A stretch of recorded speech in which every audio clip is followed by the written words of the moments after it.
করতেছি যে ওর জন্য দোয়া চেয়ে মিলাদ করছি, এটাই তো খুব কষ্টের ব্যাপার। যে মনে হচ্ছে না যে অ্যাকচুয়ালি ও আমাদের পাশে নাই। আর ও যেদিন থেকে গত হয়েছে তারপর থেকে এখনো মনে হচ্ছে না যে ও নাই। কারণ যখনই ওর মেয়েকে একা দেখছি তখনই মনে হচ্ছে যে না, হয়তোবা তানিন আমাদের মাঝে আর নাই। তো যাই হোক, আজকে আমি ধন্যবাদ জানাবো আমাদের রঞ্জু ভাই, রুল ভাই থেকে শুরু করে আরও যারা আছেন, বাবু ভাই, দেবান্তর ভাই থেকে শুরু করে আরও যারা আছেন, তারা আজকে মিলাদের আয়োজনটা করেছিলেন। আমরা তাদের পাশে থেকেছি এবং আমরা অংশগ্রহণ করেছি। আর আপনাদের মাধ্যমে আমাদের আরও যারা ভাইয়েরা আছেন, যারা বিনোদন বা কালচার রিপোর্টার ভাইয়েরা আছেন, আমরা এই ২০ তারিখে রবিবার আছরবাদ আমাদের শিল্পী সমিতি মিলাদটা রেখেছি। সো আমরা আপনাদেরকে কর্ডিয়ালি রিকোয়েস্ট করব যে আপনারা ইনশাল্লাহ সবাই এসে আমাদের মিলাদে উপস্থিত হবেন। হ্যাঁ, এত সমস্যা ছিল এরকম কিছু না। আপনারা জানেন যে মিশা ভাই দেশের বাইরে।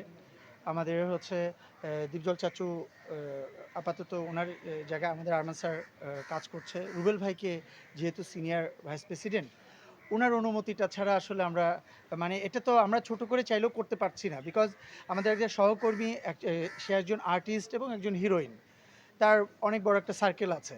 সো আমরা প্রতি মাসে যে টাইপের মিলাদ আমরা করে থাকি, যে আমরা একটা এসএমএস করে নরমালি জাস্ট বলে দিই যে আজকে আমাদের মিলাদ আছে, মাসিক মিলাদ।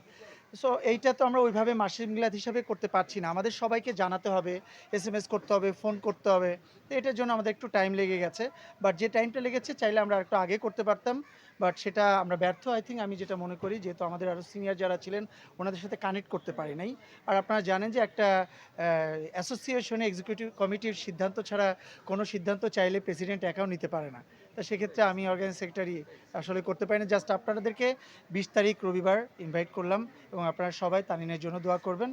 এবং আমি আমার অন্তরস্থল থেকে আপনাদের জন্য অনেক বেশি ভালোবাসা রইলো, অনেক বেশি দোয়া রইলো। সে মানে তো অনেক স্মৃতি ভাই, এটা বলার মতো না। অনেক স্মৃতি বলতে গেলে অনেক সময় হতো না রে, রাত ১২টা বেজে গেছে, ওকে জানায়নি, কিন্তু আমার আরও ফ্রেন্ড শিপন জন থেকে শুরু করে আরও ফ্রেন্ডরা সব হুট করে বাসায় চলে আসছে।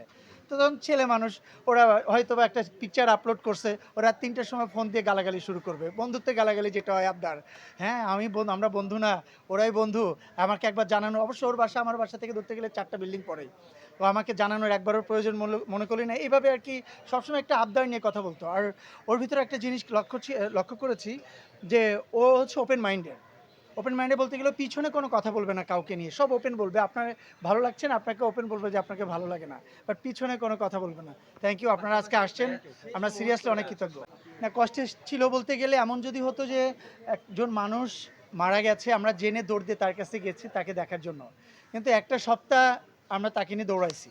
একটা সপ্তাহ সমস্ত ডক্টরদেরকে আমরা মিটিং করেছি, বিভিন্ন জায়গায় ট্রাই করেছি, বিভিন্নভাবে বড় বড় ডক্টরদের সাথে কথা বলেছি এবং আমরা জানতেছি যে লোকটার মানে এখন পর্যন্ত শ্বাস নিচ্ছে, শ্বাস আছে, সে নিশ্চয়ই ব্যাক করবে।